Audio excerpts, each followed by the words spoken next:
What role should a parent have with adult children? Have we been enabling or helping them? Are you still paying the bills? Let's talk.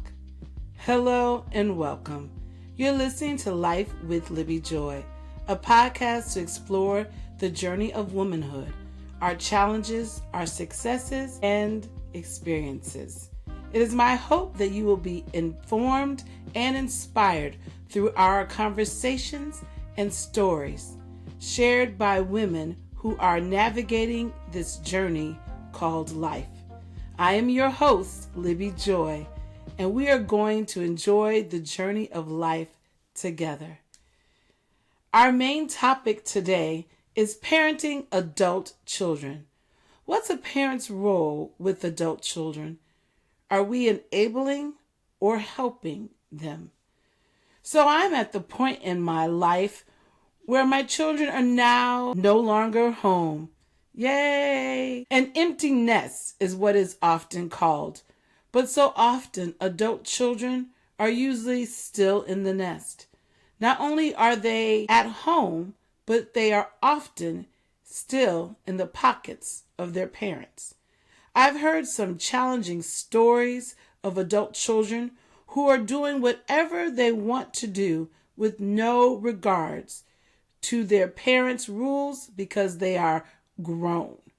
So that's why I decided to talk about this topic today.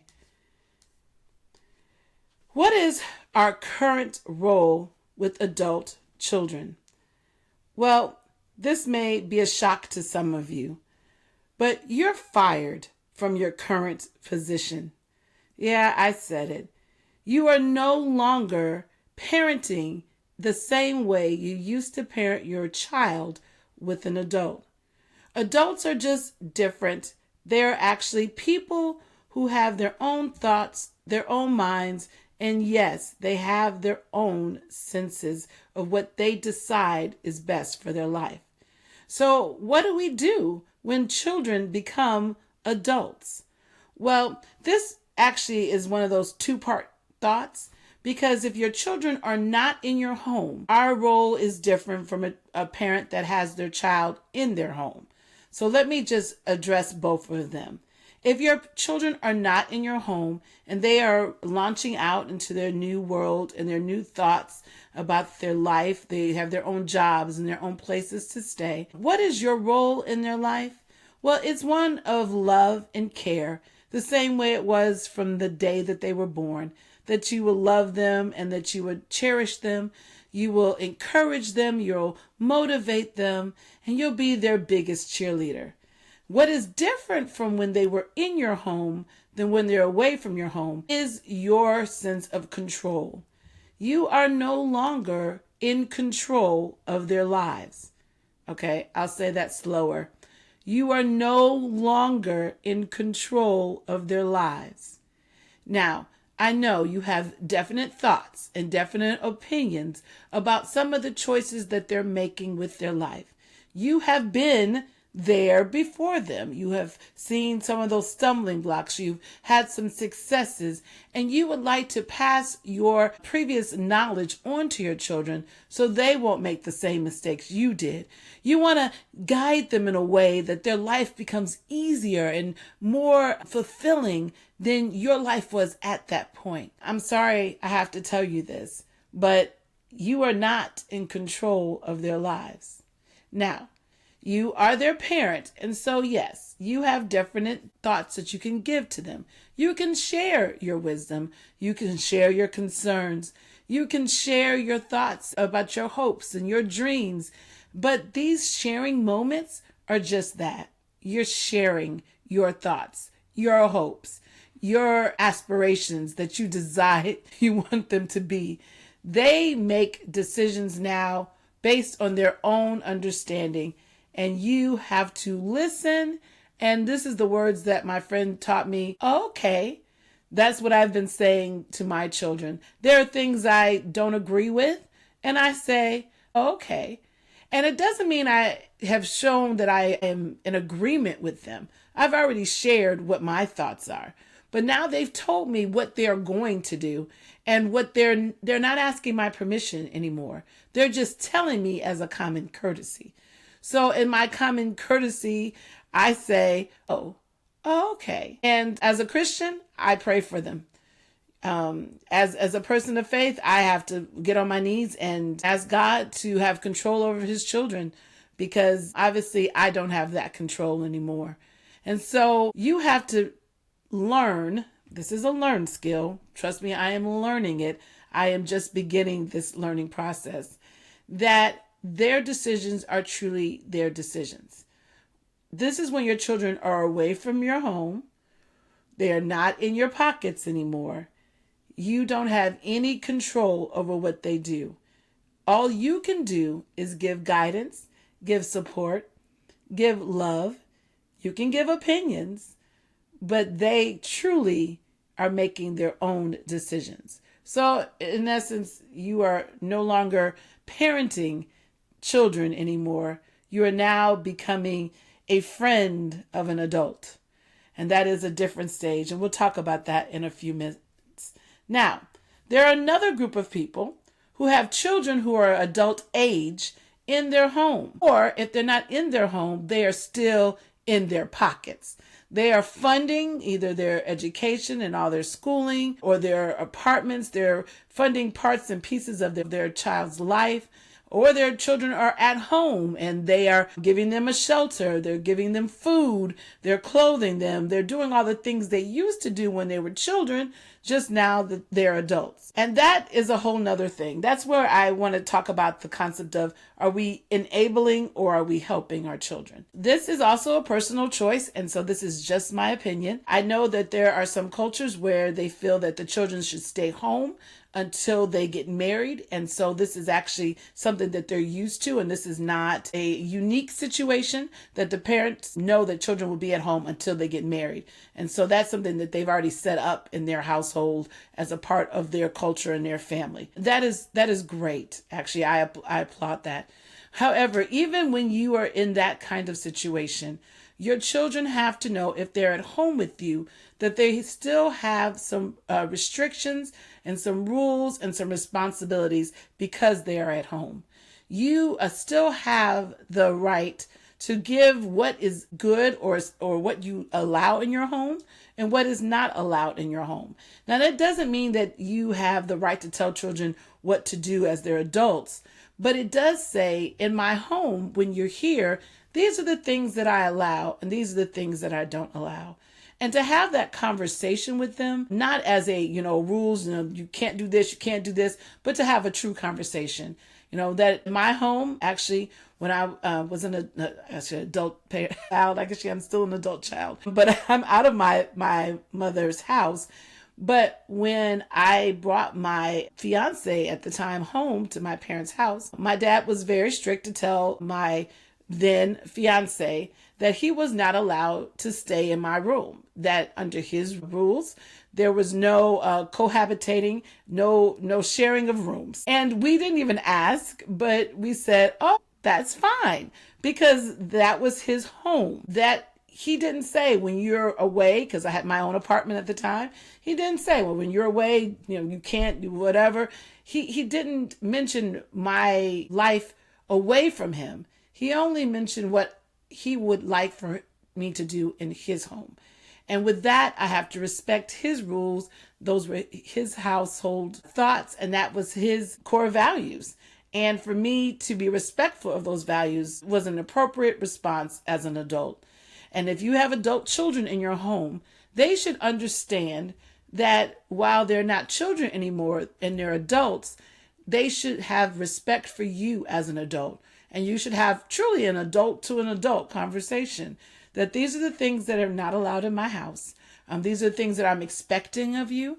Since you're here at the house, I'm going to need you, maybe picking up after yourself, or, I need people to take out trash or wash dishes or whatever you have decided is the things that you would like for your children to contribute to the home that they're staying in. And so that's very practical. I'm actually reading a book I haven't finished yet, and I'm going to tell you this book is entitled Doing Life with Your Adult Children.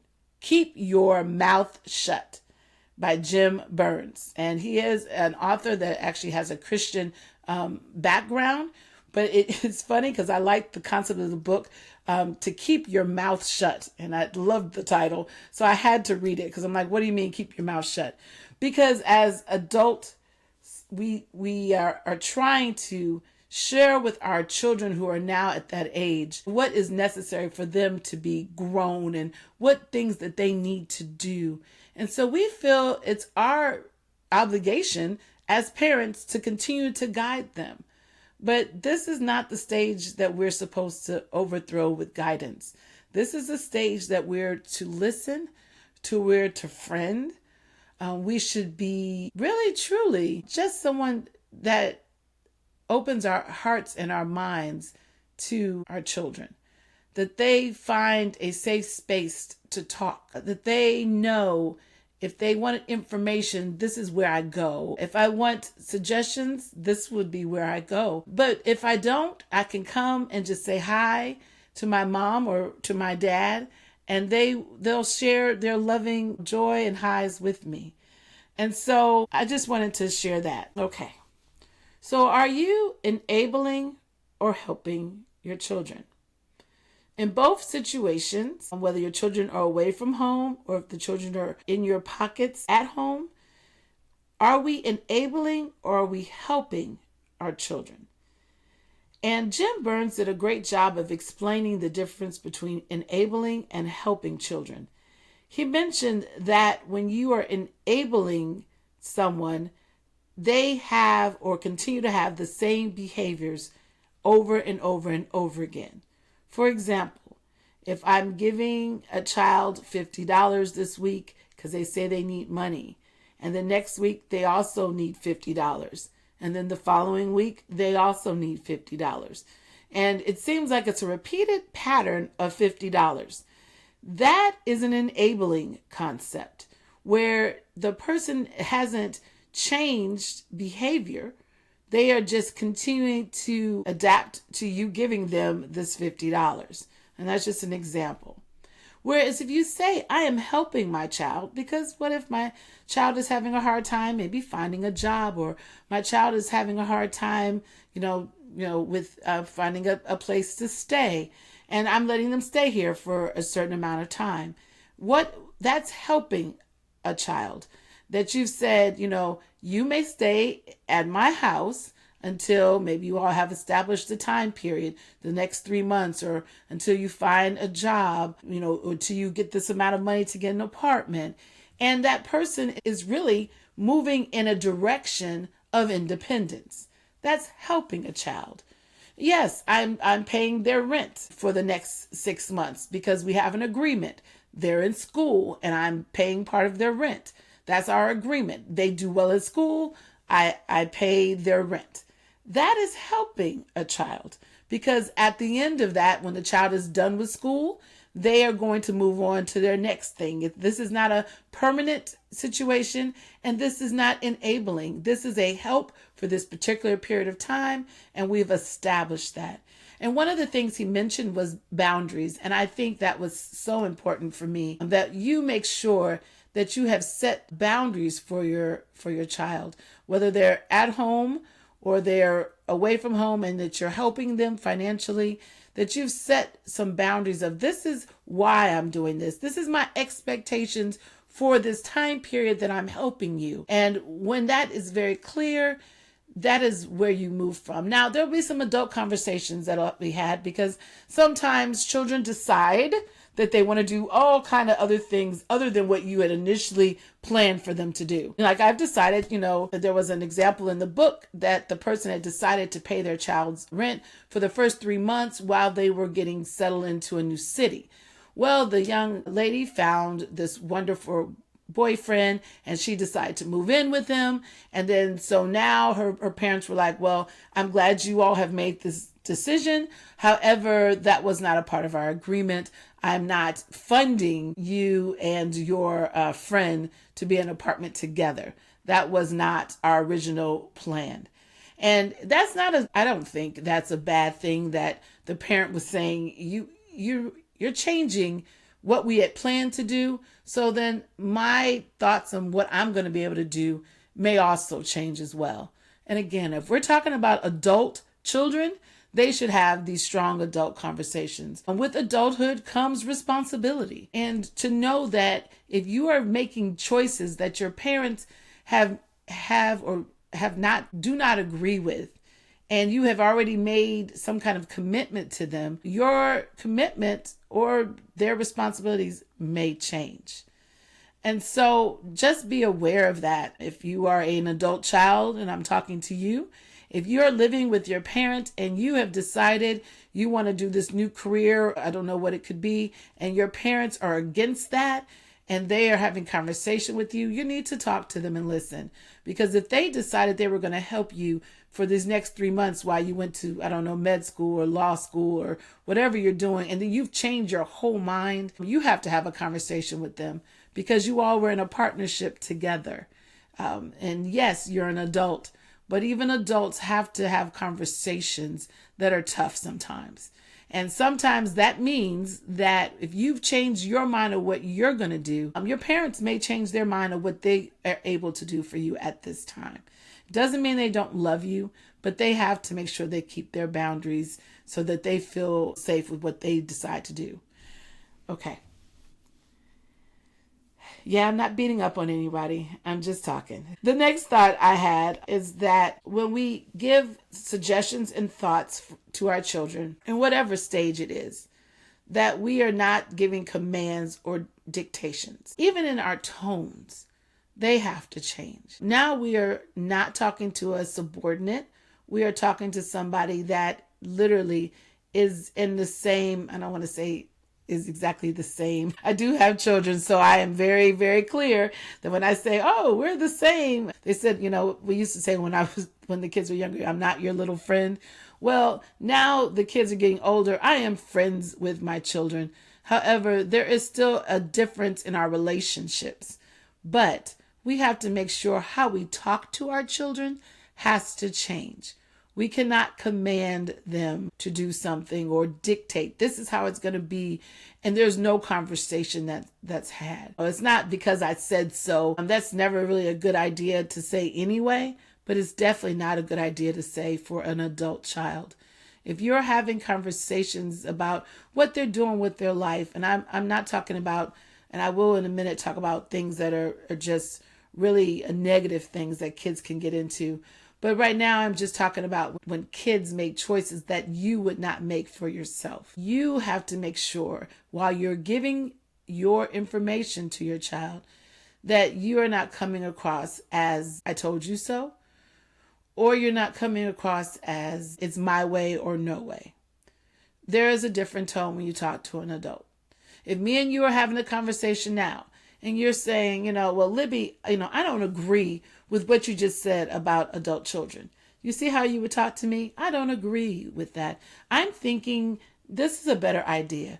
Well, that's how you have to talk to your children. You have to say, I hear what you're saying, that you are excited about whatever their opportunity is they're talking about. But have you considered, and give them some thoughts to consider. That's not the same as saying you can't do that. Why would you do that? You shouldn't do that with your life. You would be better over here doing that.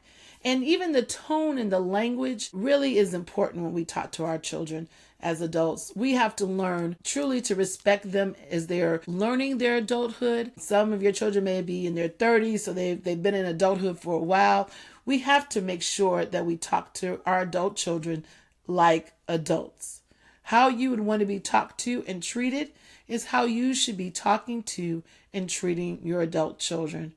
And that's very hard to say, especially when I have young children. They're in their 20s, but they're still adults and they're making adult decisions. And so I have to learn, and it's a step back for me, and it is definitely a challenge sometimes, that I have to make sure I am speaking to them knowing that they have intelligence, knowing that they were trained really well by some great parents, right? Remind yourself, you've trained these children well, and they have their own life experiences that they're drawing from that you may not have experienced with them. And so when you talk to them, just share with them your thoughts in a way that is considerate, that is appropriate, and that's kind. And give them grace, as you also want to have grace that's given into your life. And then you need to remind yourself about your mom or your dad or whoever older in your family used to tell you what to do with your life. And our first thoughts when people say things to us as we're growing up, it's like, you don't have the right to tell me anything. And then there becomes this rebellious thought or this anger, or even the push away where your children don't want to talk to you about things because they feel like you're going to just smash their dreams without even blinking. And sometimes we don't understand their dreams. I'll be honest with you. There's some things that my children tell me I don't really understand, but yet I understand that they have the right to think different thoughts than I do. They have a right to share their opinions. They have a right to try to live their lives. And my job as a parent is to love, to respect, to support, to encourage. And yeah, I can say, have you ever thought about this? In a way that makes them think versus say, I don't want to deal with that because she's telling me what to do. So that was just a thought about the way in which you have conversations with your children. I've talked about boundaries and expectations already with your kids, living with you and your home, and making sure that those are set boundaries that you have conversations with, and that you truly do have adult conversations with them about what your expectations are, what your time limits are, what you're expecting them to do when they're in your home.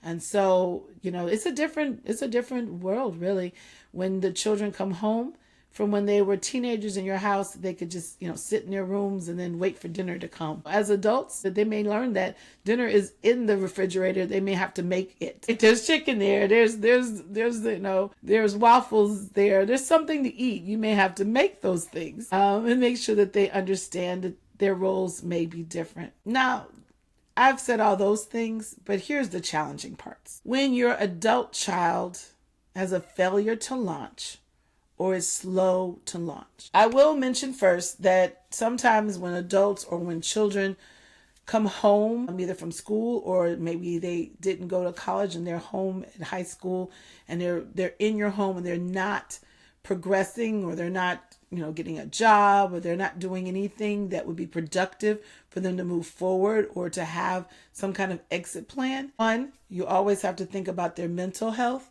and their emotional health and making sure that there is no problems with those things. Sometimes there are anxiety issues that come with the concept of having to be on their own. And a lot of young people nowadays have that feeling that now I'm an adult, now what do I do? Now how do I provide food? Now where do I go? And so sometimes they get stuck in that rut and they may need to have someone that they talk to. So I'm definitely always pushing that we talk to some kind of mental health professional. If those are the things that are going on with your adult child, that they're in the home and they're not thriving, or they're not moving and they're just sitting still. There are other reasons why children or adult children tend to, and I'm using adult children just to know that they are still your child, but they are an adult. So, but adult children also sometimes don't thrive for other reasons. Maybe they don't have the education that they need to do the job they need to do. Maybe they haven't had the opportunity. There are other reasons why people don't thrive. And so part of what you can do with this is a supporting part and not the, get out, get a job, hurry up, is that you do have the conversation of the expectation that while you're in the home, that you do need to work. If you need some help trying to find a job, maybe you can help them go into places that have jobs or going to job fairs. You may be that parent, that's fine. Sometimes you do have to do some help. Sometimes you have to, lead them by the hand to get them to where they need to go. But you can't, and this is a hard one, you can't want something more than they do. You can't want them to work more than they want to work. You can't. I mean, I would love that your effort, your excitement about their lives, your desire for them to achieve all the great things that they have in their mind, it is really up to them to make that decision to want to move forward, to want to try new things and new experiences. Again, you can give them your expectations. This is how many months you can stay in my house without trying to find jobs. I need you to try to find a job daily. You have to have some kind of commitment to that. But ultimately, they may not be who you thought they were going to be in life. That's the hardest thing, and I'm talking as a parent. That's the hardest thing for a parent, because when they're younger, you have such excitement and expectations of their future. You have thoughts, maybe you may not believe it, but you do. You have thoughts about all the great things they can become, and you have dreams and you have aspirations for them. And when your child doesn't meet those expectations, there's often grief that happens as a parent. There's a grieving process that happens. If your child has a failure to launch, or if your child is not doing the things that you thought they were going to do at this time, there is a grieving period that adults face. And I think I want to say it's okay. It's okay that you're sad that your child, I know there are some people I know that their children are geniuses, but yet they chose completely different paths than their parents had thought they were going to take. And they had to come up with the concept of, it's okay that my child wants to do something different than what I thought they were going to do. It's okay. And in that grief, that's when we need to talk to somebody. We need to talk to our friends or a mental health professional. We need to outsource that frustration or that grief or that anger. We don't need to put that on the child. You didn't do what I thought you were going to do, and you had such potential, and you could be this, you could be that. All those messages that we send to children, unfortunately, bounce back. Instead of encouraging them to move forward, it bounces back. And they almost feel like, oh, well, you don't love me in this present situation that I'm in now. And so that is something that you have to think about. As a parent, like I said, I'm taking all the advice I'm giving to you right now, that I had to decide that what the things I thought were going to happen with my children were the things I thought were going to happen with my children. And that my children had to make their own decision about their lives. And they are still making decisions about their life. I have grief sometimes with some of those things. But I have to make sure, me and my husband talk about it, or I share with a mental health professional, or I share it with a friend. We talk those things out. But I shouldn't be giving that to my child. I shouldn't be telling my child, by now you should have been this, or why weren't you this? Those things cause pain in our adult children. And sometimes it causes their failure to thrive to even be further. It doesn't encourage their growth. It actually hinders their growth. So reminding of that. And sometimes their growth is not just a failure to launch, but sometimes they're just slow in their launch. I was listening to, I forgot who it was, mentioning that this generation that is coming up now doesn't move as fast as my generation or the generations before me. It doesn't mean they're slow or too slow. But when I was younger, I thought I got married at 23. I thought I was older because my mom and my sisters all got married at 20. So I thought I was the old maid. And I had a child right after I got married, and I moved forward in my 20s in that fashion. That was my choice. Nobody told me that. I'd seen my parents and my sisters, their relationships, and modeled, and I actually just decided that that's the way I wanted to do it. That was my choice. Nobody told me to do it in that way. Matter of fact, when I did say I was getting married, they all said I was young. And then I was like, no, I actually have almost a whole master's degree, and I've lived on my own for several years. I thought I was old. Now I realize I wasn't. But I say that to say that was my generation. And a lot of my friends were in their 20s and having babies. Well, now a lot of the young people start getting married in their 30s, start having children in their 40s. And it's not wrong. It's just different, right? It's different. It's not deficient. It's just different. And so as a parent of a child who's now an adult, their time frame may be slower than your time. I know that sometimes we're like, wait a minute, they're not going to have kids. They're not going to do this. Where are the grandkids? Where's this? No, their time period is just different than your time period. how they decide to do stuff. And sometimes they don't decide. I mean, now we have children who make decisions not to have kids, which is their decision. We have all kind of different families. We have all kind of different cultures and all kind of different societal things that we have to think about that we didn't have to think about many years ago. And so we just have to make sure we're mindful that this generation is different, but yet they're not deficient. They're just going at a different pace than we are used to going to. It's okay. We'll support them in whatever pace that they're making. And to be honest with you, I thought about it. I said actually 30 wouldn't have been a bad age to start, because 30 is about when I started understanding who I really was. And so maybe 30 is the new 20, and maybe 40 is the new, 30, and you know how that goes, and it keeps going like that. So that's some things that I thought about when it talked about the failure for adults to launch. This next part with raising adult children is challenging, and I'm not going to spend a long period of time for this. This is deeply personal to you. It's the concept of when your grown child violates your values. Now, everyone has values. I mean, you could say, well, I'm not a Christian, or, I'm a Muslim, or I'm an atheist. It doesn't matter what you consider yourself.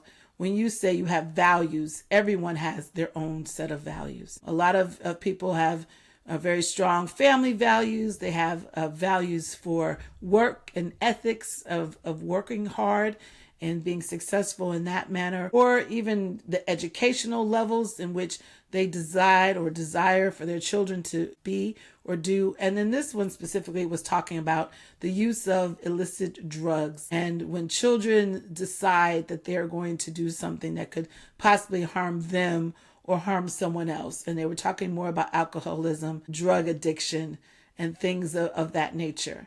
And when your child decides to do things that they were never taught in your home, or they never saw modeled, and they have decided that they're going to move away from what they have learned. And this, to me, hit home for so many different ways. And I am not going to mention all of the people I thought about in my heart, but I have family members that are very close to me that have dealt with children that had addictions. And this is a challenge when your child has been raised one way and they decide in their adulthood to live a different way. And you are not just concerned because their values are different than yours.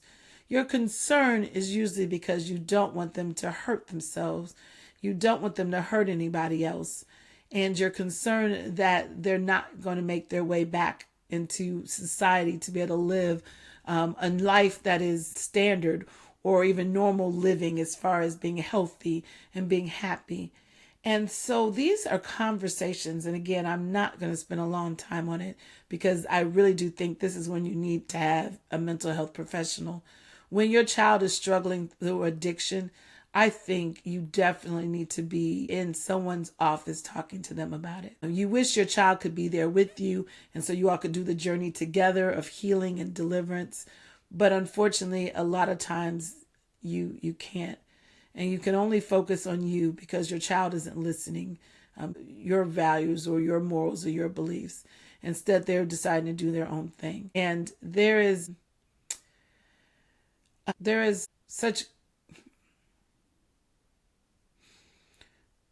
a lot of pain when you think about the fact that this beautiful child that you created is now doing something that's completely different than what you thought that they would ever get engaged with or ever do. And your job, again, as a parent, is still to love them, still to support them as best you can. You tell them that, of course you don't agree with that choice that they've made, but you still have to love them. And you still have to smile at them and remember and remind yourself they're still your child. And even sometimes there's some things that come out of children who are addicted to drugs that can be quite evil, especially toward parents. There are words that are said sometimes in heats of moments and things that are done. And my heart goes out to parents with children that have addictions. You have to make sure that you are literally being seen by someone so that you can heal and that you can be strong for yourself, not just for your child. That you can realize that it's not because of you that they made these decisions. Usually it's something in their life that's happened away from you. Someone said before that, you go to school, you're gone 9 to 3 during the day or 7 to 3. You don't know the things sometimes that children have experienced or witnessed or been involved in. And even the best parents or the greatest parents, the most supportive parents, have children that make decisions that eventually get them caught up. Sometimes a child could be at a party and they take a drug and they don't realize how addictive it really is. And then now they're strung out on it. And so it's not on you. It is something that they have made a decision to do. It's a choice that they have chosen. And unfortunately, it'll give them consequences that are going to be hard. And what your role is still, again, to be loving, to be as caring as you can.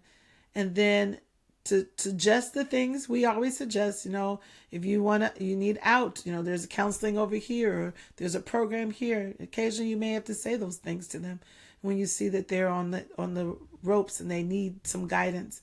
But they have to make that decision. I'll say it again. You can't want something more than they do for themselves. You can't make them clean away from drugs. You can't do it. If they don't want to be clean, if they don't want to stop using drugs, you can't make them. Like I said, you can try to put them in a program, but once they're out of the program and they're back on the street, if they decide they want to do that again, ultimately it is their decision. So again, please be mindful and get some help for yourself as you deal with this difficult stage of life. And I know this is not my expertise, so I'm not talking about it in the way that I think it really needs to be talked about. We'll have some mental health professionals come on at later times and we'll have these challenging conversations.